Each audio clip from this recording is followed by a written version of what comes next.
Thank you very much. It seems sensible to spend the end of a magnificent day discussing the future. None of us are going to be amplified, but we have got microphones for the purpose of the recording, and this will be handed round later if you're minded to ask questions or otherwise make interventions. One thing that we know about institutions is that if they don't change, they decline, that they roll backwards. One thing that we know about Leckhampton, and have been celebrating here today, has been the extraordinary energy, vision, and foresight of its founding in 1961. Leckhampton was founded in a period in the 1960s which was also concerned with the founding of what were then called new universities, and also in Oxford and Cambridge with a movement that would lead to the expression of various graduate colleges. One of the interesting, I think, and lasting legacies of Leckhampton is that it did not become a separate graduate college. This is not Corpus's answer to Clare Hall, although it's not clear that that wasn't the intention of many of those who were engaged in the foundation of Leckhampton in 1961. And Leckhampton's journey across the last 60 years has been one often of a complex relationship with the old house, with the mothership, with the other part of college in town. One of the things that we've been concentrating on in the last 5 years that had its middle cut out through pandemic, has been on the relationship between the old house and Leckhampton. That is to say, thinking about the constituent parts of the College of Corpus Christi and the relationship between our graduate community and our undergraduate community. And that, of course, is something that has changed significantly in the last 15 or 20 years, not only because the PhD has now become something which so many more people do as a gateway to research, but perhaps more importantly in the last 15 years because of the creation of the one-year MPhil in a range of subjects, which has led to a completely different kind of graduate experience, but also because in the same period, the STEM subjects as undergraduate degrees are now 4 years long rather than the traditional 3 years, which remains in humanities. So that there's been, as it were, a blurring of the once more rigid boundaries between the undergraduate experience and the graduate PhD experience by the creation of the 4th year of the undergraduate degree and the 1-year MPhil. And there's a way in which Leckhampton has to be thought about on that line of engagement between graduate and undergraduate, how these two communities, the Old House and Leckhampton, need to connect. And that needs to be done without losing what today has very clearly shown is precious about having a graduate community.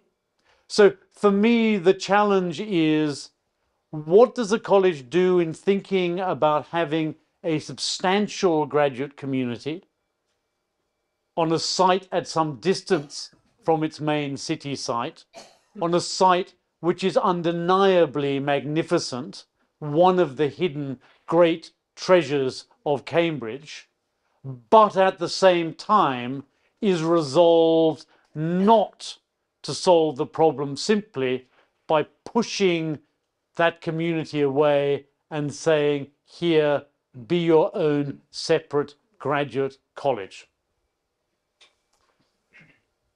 Perhaps the flagship initiative of the couple of years before COVID was a concentration on the bridging course, a particular initiative that many of you may know about in relation to undergraduate students, an expansion of our undergraduate intake by 10 to 15%, and a particular concentration on those from underrepresented and disadvantaged educational and social backgrounds. And I think it's fair enough to say, particularly in this insider company, in an unvarnished way, that after holding the bridging course every year for the last 3 years, despite the pandemic persisting in that in person, that we are on the edges of a significant transformation of our undergraduate body. And I should say in brackets that last year we had one of our best years in top examination results. So that project has worked extraordinarily well. And now we need to think about how we extend something of that commitment to widening participation also to our graduate community. And that's a complex business both in itself and in relation to the college. And the other strand that we've started to think about is that we also need to work out a built environment, both at Leckhampton and in the old house, which reflects some of those transformative social and intellectual ambitions. We've commissioned a master plan which embraces the whole site, because I think it's important that when we talk about the college, we think equally of the old house and Leckhampton, but that we think how the architecture of both of these places can express some of the fundamental and different strengths of those two complementary communities. When I became master, I said very clearly that one of the things that I was not going to do was to raise money for a new building. That I wasn't going to go down that usual route of solving whatever problem you thought confronted yourself by building yet another new building. But that rather I was going to ask the college to look at its substantial estate and think more cleverly, more adroitly about how that estate might be optimized and how we might construct a built environment that reflected better our visions of community, both undergraduate and graduate at Leckhampton.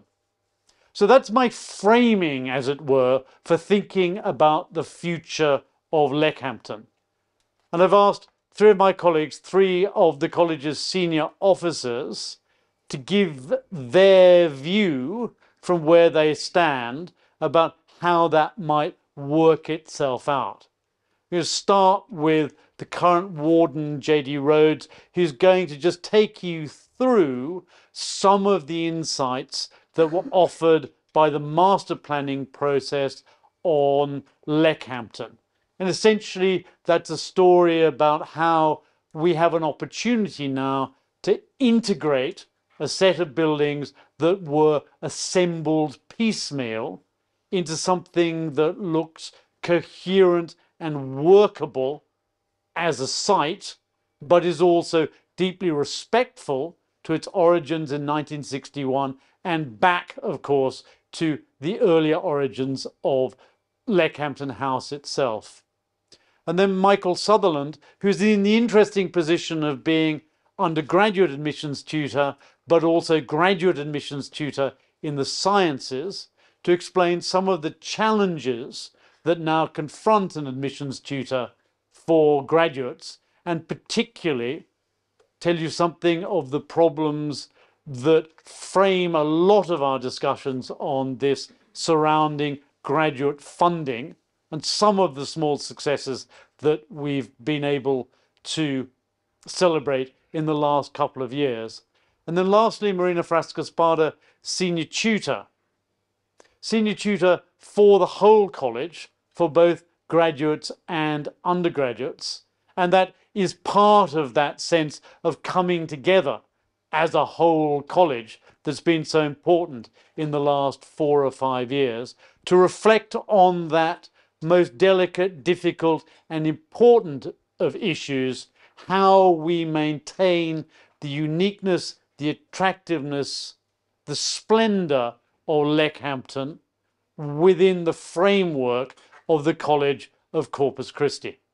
So let me then ask JD first to briefly walk us through some of the insights of the master planning process on the site. We'll run all of those three together, and then I'm on for as much question and intervention as you at the end of this long day feel minded to give us. JD.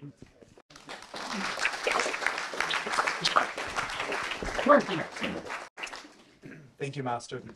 So I'm not sure where I should start. I think I can walk through everything. So what I'm going to just talk very over there. Okay. Very informally. I just want to make sure this is going to work. Through the master plan that was devised for us by Rutherford Watson Mann, and it's worth saying that they did not do this on their own. This was one of the most intensively consulted sort of projects I've been involved in since I've come to Corpus. So there was a working group dedicated to Leckhampton that I was chairing, and a working group dedicated to the old house. And we both fed into a set of kind of plans that arose organically and from very close study by the architects. WW&M include among their numbers architects who were trained here at the university. And probably, I guess, the most high profile project in Cambridge they're doing now is this large expansion at Clare, if you've seen the temporary bridge. So I'm going to just talk very informally, but I think I left this slide up. This is all taken from the presentation that they made to the governing body in this room, that was then immediately followed by a very festive high table. So this was last summer. That's not a euphemism for anything. It was just a festive high table. But it was just a very interesting opportunity to think really carefully about the spaces that we move in and around and inhabit on an everyday basis. And their drawings, I'm really fond of their drawings. They're these very beautiful, evocative, but very, in some ways, very, they have an air of, I think, of kind of graceful provisionality about them. So, so just kind of walk us through the parts that pertain to Leckhampton. I just would say, when I was just remembering today, when I decided to come to Corpus, I'm hoping that the college would also take me into its into the fellowship. I had a meeting with I think 1 or 2 other colleges, and on one day, and then I said, forget about it. I'll just walk back to Corpus and talk to Marina, and agree to initiate this process, which resulted in my eventually becoming a fellow. And then as soon as that happened, I was escorted by the then warden, James Buxton, like, wait, we've forgotten to show you Leckhampton.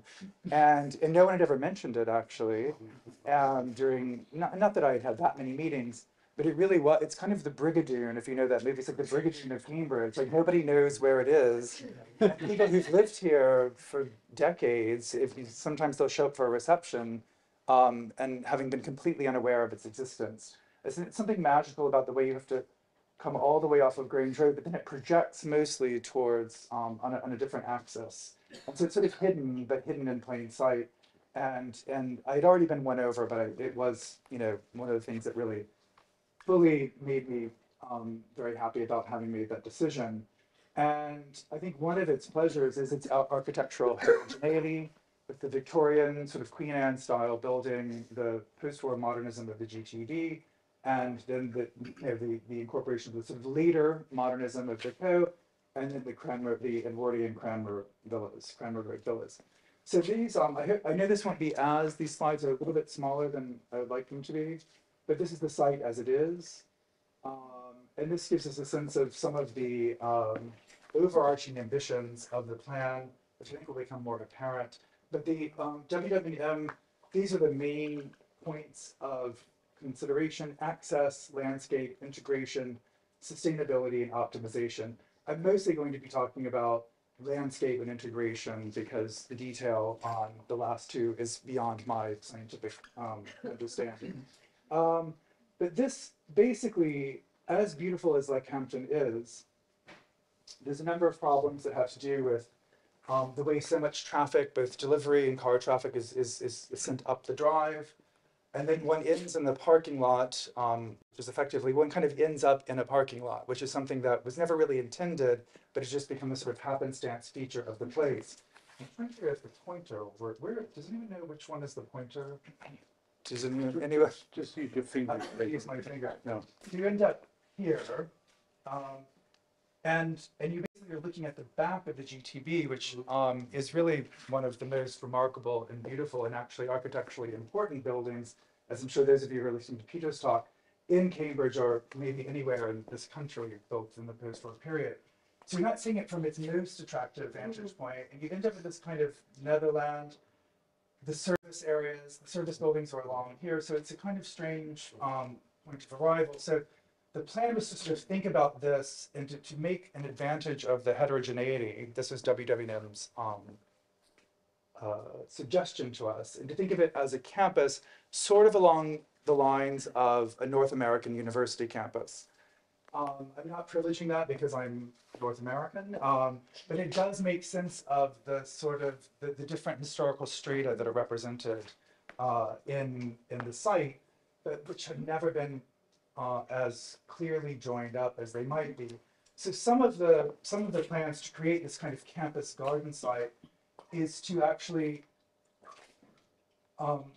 make the drive narrower so that only service vehicles will be allowed up, and other vehicles allowing people to have access, or disabled access, and so that the gardens as we know them between the co-building, and this is where the laundry and the other service buildings are, all of this would sort of be opened up and linked through a network of paths that would create sort of another quad here in between the rear of the GTV and the co-building, along with an expansion of the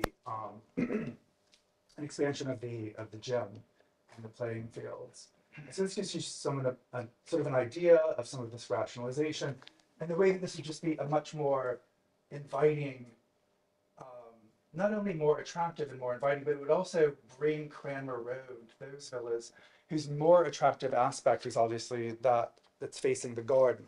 So something strange about that period in architecture is often the facades that face the street are extraordinarily plain, and they sort of hold, they're kind of hold their cards for the garden. So in that sense, it's very kind of private architecture. And so we do see these villas from their best advantage from inside the space where no one ever is, unless they're crossing to do their laundry. So it's a hugely, in my mind, a kind of underutilized and very beautiful part of the gardens. And we all know how beautiful the gardens are behind the house, but this is actually something that much more use could be made of. And so this gives us a sense also of maybe the improvement and the rationalization of the Cranmer Road villas, many of which are in need of significant repair and improvement. And so this is giving you an idea of what this kind of campus garden might look like. So here we would be on a more or less somewhat a drive, a Leckhampton drive that's more aimed at or suited for the bicycle, the pedestrian, and the occasional delivery. And here you're seeing the opening up of this sort of campus area and the incorporation of the villas, which really, in a way, sort of just have never been fully integrated into the site. These are sort of beyond. So there's also been some thinking put into improvement of the gym area, the squash, and of course the abutting shed, which are really not, if anyone's been to the gym recently, you don't really need to go there. I wouldn't recommend it today, but it serves its purpose, but it doesn't serve its purpose as well as it might do. In the pavilion, there is actually a building of some architectural interest, but also perhaps underutilized. And so sort of using the Trinity Hall gym as a potential model, thinking about creating a new gym, that would provide more for the needs of the students with a possible extension. So this gives it a sense of the full range of buildings like Hampton House, the GTB, the Cove, the Pavilion, and a large gym and the shed and service areas. I just took this yesterday, actually, in when I could spare a moment to think about this presentation. The third or fourth time that I've been asked to stand in front of you today, so I hope you're not tired of me at this point. You'll hear from me once more, actually, this evening. But this, I was pretty proud of how well I pulled off this panorama shot. Just it's incredibly, I don't know if it was my just sheer innervation and exhaustion that allowed me so gracefully to capture the whole. But this is a sort of indication of where you arrive, which is in a kind of unattractive, in a sense, interstitial area. Although you are seeing, actually, this looks better than it does in real life because much of that is sort of occluded by, or you're distracted by the parking, the bikes, and so on. And of course, these are the service areas, service buildings that it's thought we might eventually want to eliminate so as to bring the Cranmer Road, the gardens of the Cranmer Road villas. This would no longer be paved. This would be grassed and landscaped.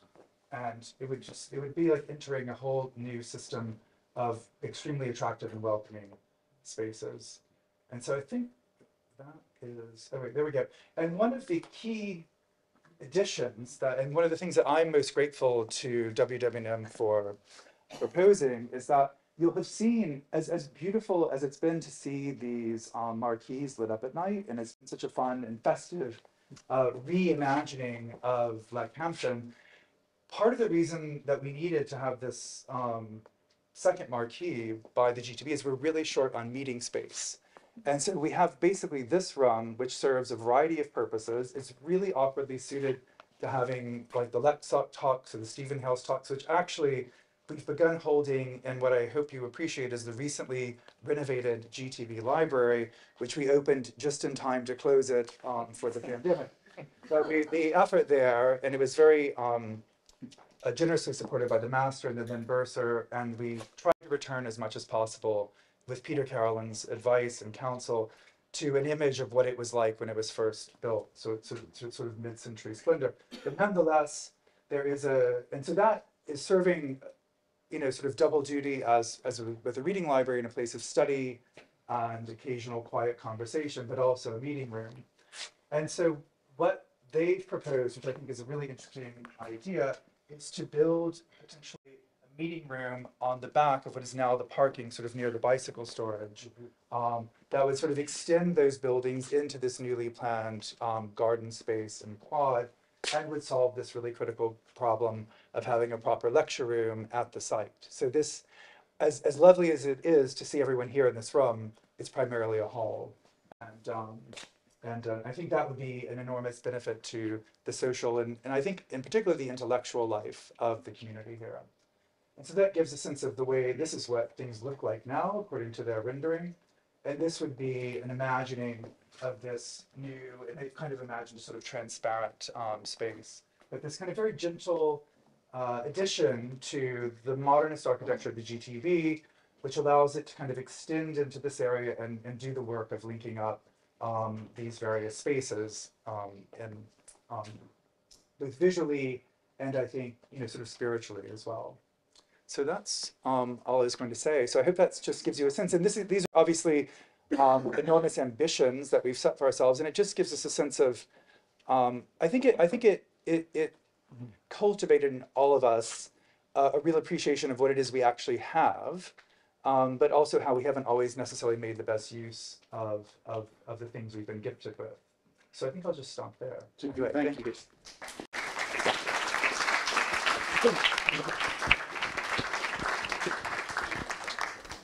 So as I mentioned, we'll take any questions or interventions at the end. And JG is absolutely right in the sense of what we're walking past you today are a series of unashamedly grand plans. It's unashamedly ambitious, but it seems to me that if you want to think about where you want to take a community, both in terms of supporting its people, we'll now move on to that, you also need to think about its built environment. But after 60 years, it seemed to me that the inflection point that we'd reached at this anniversary was not one that needed to be honoured by building yet another new building, but it was one that needed to be honoured by optimizing what we already had, and what we've seen today can be so thoroughly celebrated. And it seems to me that one of the virtues of the master plan is that we will start really to get the advantage of the sum of the various parts of Leckhampton. But let's move on then from thinking about that built environment to thinking more widely about the people who populate it. And it's fair to say that in the last 5 years, this university and therefore this college have come up against a series of significant obstacles when it comes to funding graduate students, particularly graduate students from overseas. And that's a raw problem, which is exaggerated when one starts to think about the necessity of widening participation at graduate level. We'll also hear something about how we've been wrestling with that. Michael. Thank you, Master. So I was given one piece of advice with these before dinner talks, which is never include data and graphs, but I am a physicist, and I hope you will forgive me. I know some of you in the audience are also physicists. But what I wanted to do is just spend 5 or 10 minutes giving you a snapshot of how we fund postgraduate students. And as the Master has said, think a little bit ahead to some of the challenges, some of the headwinds that we face both within this college and the university. So we have around 24,000 students in Cambridge at the moment. 11,000 of these are postgraduate students, evenly split almost between genders, 5,900 male, 5,300 female. But one of the most interesting things, I think, and one of the great strengths of this university is that the majority of our postgraduate students come from overseas. And all of you who have been here at Leckhampton have benefited from interacting with the best and brightest minds from around the world. So right now we have about 4,500 UK students, with the remainder of that 11,000 coming from the EU and internationally. Just to give you a point of reference for corpus, we have at the moment somewhere around 130 to 150 PhD students, around 40 to 50 doing MPhils or one-year degrees. So how do we fund all of these students, 11,000 students?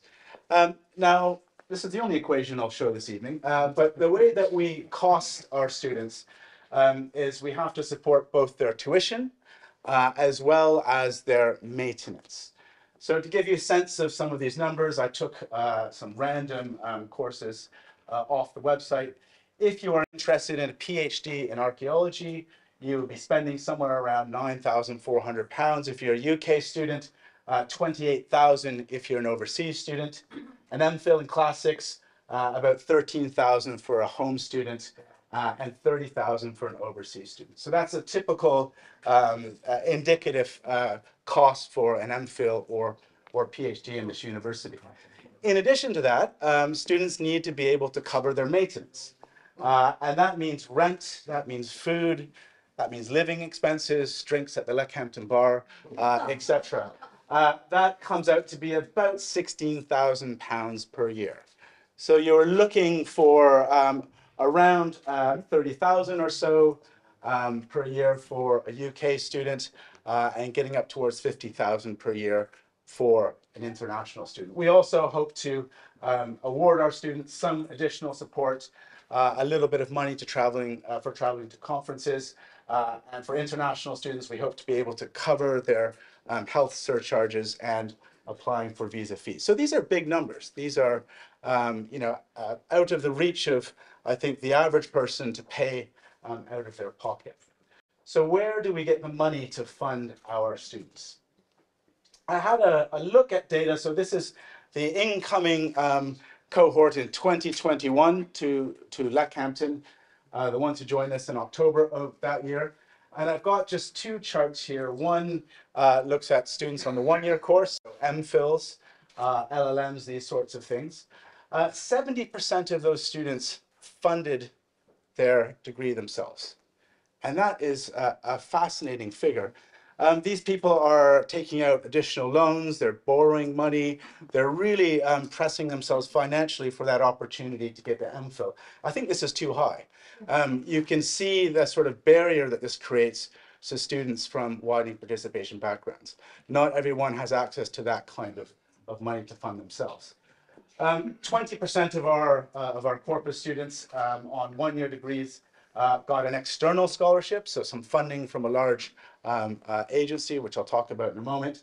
And around 10%, the college was able to make a contribution, and we call that college match funding. I'll say a little bit more about that.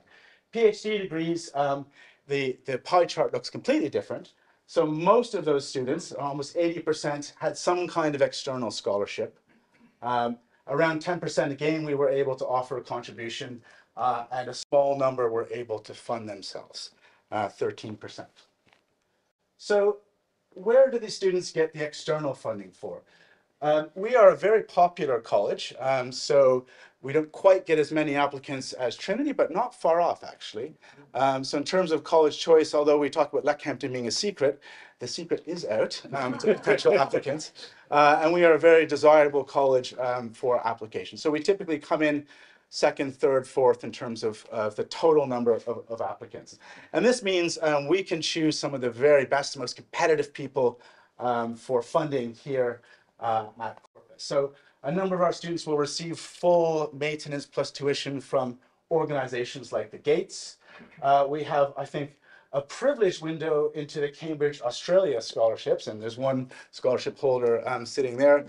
Charles Allen was the benefactor who set that up and was also here at Corpus. And many of our Australian scholarship holders come here. A very fascinating thing that's just about to launch. The university has received a pledge of $100 million from MasterCard to fund MPhil degrees for students from Africa, and particularly those students from Africa who come from areas where studying in the UK would be out of the question. And that is my phone, which I forgot to turn off. Just a reminder. So that's something very exciting that's launching. And then, of course, many of our students will get support from the research councils. And here is one of the places where we are starting, I think, to suffer. The money going into funding PhD studentships and MPhil studentships is dwindling, and is being concentrated more into, certainly on the PhD side, things called Center for Doctoral Trainings. And this is where you have a particular applied theme and you get funding for 5 years focused on that. And when that wraps up, that's the end of it. As an example, in the Cavendish, where I am, when I came to this university about 15 years ago, we had 30 PhD studentships to be allocated to the wildest, best and brightest students, no matter what their subject. We now have 6 or 7. The rest are now into very specific targeted funding that is around particular projects. So that's a real shift for us, and I think something that, at least for me, sends off some alarm bells. Other sources of funding, we used to get quite a lot of money from the EU coming to this university. We don't get so much of that anymore, and that has certainly impacted our ability to support students. But it's not all bad news. There are headwinds, but I wanted to mention something that this college is getting increasingly good at, and that is providing match funding arrangements. And I'll just explain a little bit what that means. That means Corpus goes back to back with another funder to cover part of the cost of a postgraduate degree. So we can offer, say, to cover tuition or maintenance, and we can approach a funder and make a match. And that allows us to leverage the amount of money we have. It also allows them to leverage their money, and everybody is quite happy with that arrangement. It's a lot of paperwork to fill out, but in the end, I think it works out very well for the college and for the students. A couple examples of success we've had in recent years. We have the Keith Sykes studentship in Italian, and that's something that's, I think, just quite exciting for us. The Judith E. Wilson and Corpus studentship in English, and this goes to an MPhil student from an ethnic minority background. We have a partnership just launching this year with a livery company from London, the Girdlers Company Scholarship, and that will fund 1 new PhD in any subject per year. So we'll build it up to a total of 3 at any given time. And we think this college match funding arrangement is the way that we want to go. We're now in a position to award 6 to 7 per year in these match funded arrangements. I would personally love to see this double before I leave this college and retire. But I think that's that's definitely the direction of travel for us as an institution. We get a lot of benefit with these match funded arrangements. Michael, thank you very much.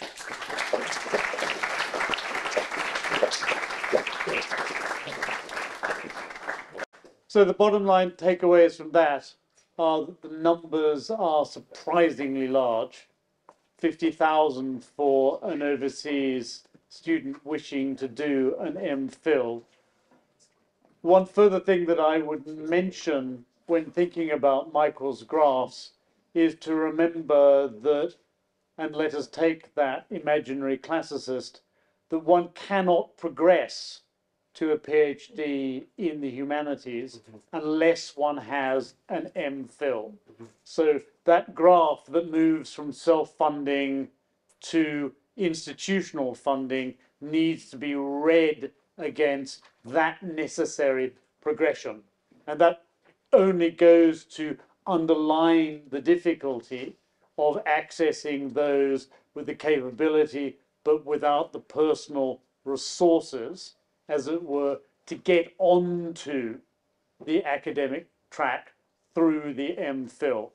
And the withdrawal of public and research council funding for the MPhil in the last 10 years, I think, has been one of the great distorting factors and one of the great challenges to building a graduate community. We have a little time before what I now understand is the obligatory festive dinner takes place. So if there are any questions or interventions, please do put up your hand. And Eliza, again, this is not amplified, so this is for the recording. Is everyone exhausted? Oh, Mark. Hi, thank you. Thank you all for the presentations. They're exciting, they're thrilling. It's wonderful to see the future unfolding. I'm wondering what type of timelines or timeframes do you have in the vision that you set out, JD, and how you want to see it pursued? Do you have anything in particular in mind? Well, there's a very vulgar answer to that question. And the vulgar answer is, I can move as fast as I have funding. The temperate answer to that question is to ask, what can the college afford to do in the absence of generous donors? You've seen already from the last slide of Michael's that what we've been able to achieve already is a result of match funding, and a lot of that, indeed the majority of that, has been recent funds given to us generously by benefactors. And as it were, we can expand that project rapidly if we're able to access funds. We can match more with the research councils because we continue, as Michael emphasized, to be a popular college, so that we are attracting graduates of greater quality than we have funds to support. So that's a simple answer on that front. More complicated on the buildings front, not only because JD showed you one aspect of the master plan, and there's of course a series of jigsaws and connections with the old house, and there's a separate piece that speaks importantly to sustainability. That is, that it would be completely irresponsible for an institution like ourselves to renovate or upgrade buildings without being sensitive to sustainability and the need, for example, to move away as quickly as possible from generating heat by gas or all of those other aspects. And of course, one of the magnificences of Leckhampton speaks immediately to ground source heat pumps as a way of heating this estate. So these are various interlocking aspects. The college despite the magnificence of its feasts and its historic silver and manuscripts, which we cannot sell, does therefore not have a large degree of excess resource. And indeed, as we enter a period of likely high inflation, of spiking energy costs, we, as it were, or I feel as though those reserves are less than I thought they were before the pandemic. My projection is more pessimistic than it might have been if you'd asked me that question 3 years ago. I've set up a working party since here amongst friends we can speak truth. I've set up a working party to look at the master plan and devise what I call master plan light. Because there's some aspects of that plan that I think will be transformative to our estate that are not particularly expensive in the scheme of things.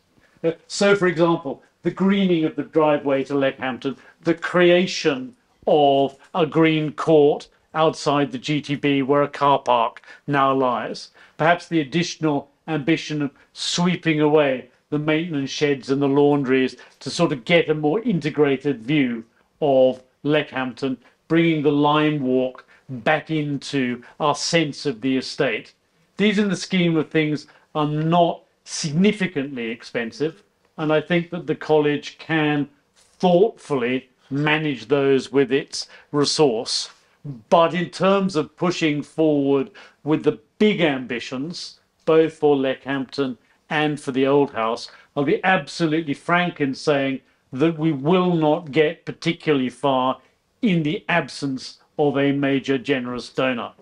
And I've merely said what's been implicit in the presentation this evening, but I wanted to be honest with you where we are on all of those fronts. The limited resource which I can muster at the moment, as you see from Marina's presentation, I want to direct as far as possible into those kind of partnership programs with the university, experiencing life sciences, which keeps corpus at the table in the university when it comes to talking about widening participation or changing the nature of the graduate population. And I'm, in a sense, extraordinarily hopeful. I'm optimistic and always enthused by these kinds of gatherings that I can keep the college long enough in those conversations that we will suddenly be advanced by a generous benefaction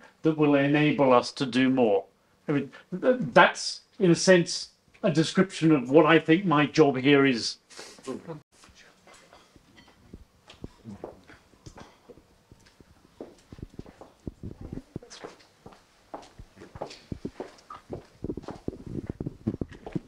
Thank you. Can you hear me? It's not magnified, it's for the recording only. Okay. I will shout. Okay, so you were telling us earlier that obviously with Brexit, Cambridge has lost EU funding. I was wondering whether you can expand a little bit more into that, and tell us a little bit more about the impact that Brexit has had on Cambridge and corpus in particular, also in terms of intake, of EU students, just to get a sense, of how this has really affected. Remind me of the depressing figures of European intake at undergraduate level. Yes, pre-Brexit, undergraduate students would pay home fees, and indeed postgraduates would as well. Now they pay international fees. We used to, at the undergraduate level, have anywhere from a dozen to 15 per year coming in. We now have zero. 0 to 1. 0 to 1. So in terms of the creation of an international community, one of the challenges that now faces us is that our undergraduate body is looking more home than it used to. And that's one of the differences that I regret and want to close between the undergraduate community and the graduate community. But we've talked about this in terms of the admission of European graduates, but the situation for the university is significantly more serious. That is that this university was the most successful university in the United Kingdom in attracting European funding and in its partnerships with European universities. And that is simply drying up. And that means that the infrastructure that put this university, as we heard so clearly in Richard Henderson's excellent talk, generated the research and the research groups and the funding for that, that made this university world leading across a range of disciplines. That funding is set to dry up within the next 5 years.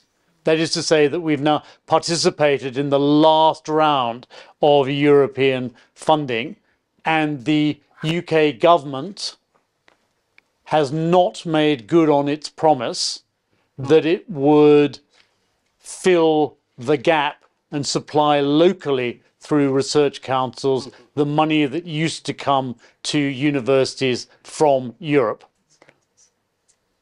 So I'm very pessimistic about that. In a sense, we can do at a college level as much as we can to fund individual European students, both at undergraduate and postgraduate level, but the outflow of resource that's the result of the government not replacing European funding is a significant structural problem for this university if it's to remain world leading across the kinds of areas of research that we've been celebrating today. Can I Yeah. ask a follow-up? So given the dire situation you've just described, given the dire situation you've just described, are you or other colleges going to make an even greater push to attract overseas students? And I kind of mean a lot of Asian students, they may be able to somehow make up for the lost fees and, somehow allow your college to fund, other constituencies. So the answer to that question is firmly yes and firmly no. Let me explain. I'm absolutely committed to the excellence in Cambridge as an international commodity. So I'm absolutely committed to keeping the Leckhampton community an international community and to extending that as far as we can also to our undergraduate community. That's the yes part. The no part is that I won't be, like so many other higher education institutions in this country, I mean no criticism, I understand their situation. I won't be relying on one particular Far Eastern country to supply a large proportion of my overseas graduates. I think that that's dangerous politically, but it also speaks to the kind of international community that I'd like to create in the college and Leckhampton. I'd like to create something that's much more reflective of our world. And in some ways, I think that having myself been an undergraduate in Australia, I lament the way in which the old Commonwealth is now less expressed in the graduate community than it used to be 30 or 40 years ago. And I think that Cambridge has a powerful enough selling point attraction that it can afford to be a balanced world community rather than thinking that one particular country or one particular region is going to be the answer for the next 10 years. I guess I'd suppose if you pushed me, rather move more slowly to get something that was more balanced and more reflective of the global community. Hence why Michael and I are really excited by the MasterCard opportunity. Because if you look at a map of the world and you see where Cambridge graduates are coming from, postgraduates are coming from, there is a blank in continental Africa. And the MasterCard is the first attempt to try and move the construction of an international community so that it captures continental Africa. And I'm more interested in that project because I think that Cambridge is the global brand where that can actually be achieved. So I think we ought to sort of have a go at trying that. We're near the end. I think we can take one more if there's... If there's not, I'd just like to say by way of end that we've celebrated today, and we'll do so at the dinner, one important anniversary, the 60th anniversary of Leckhampton.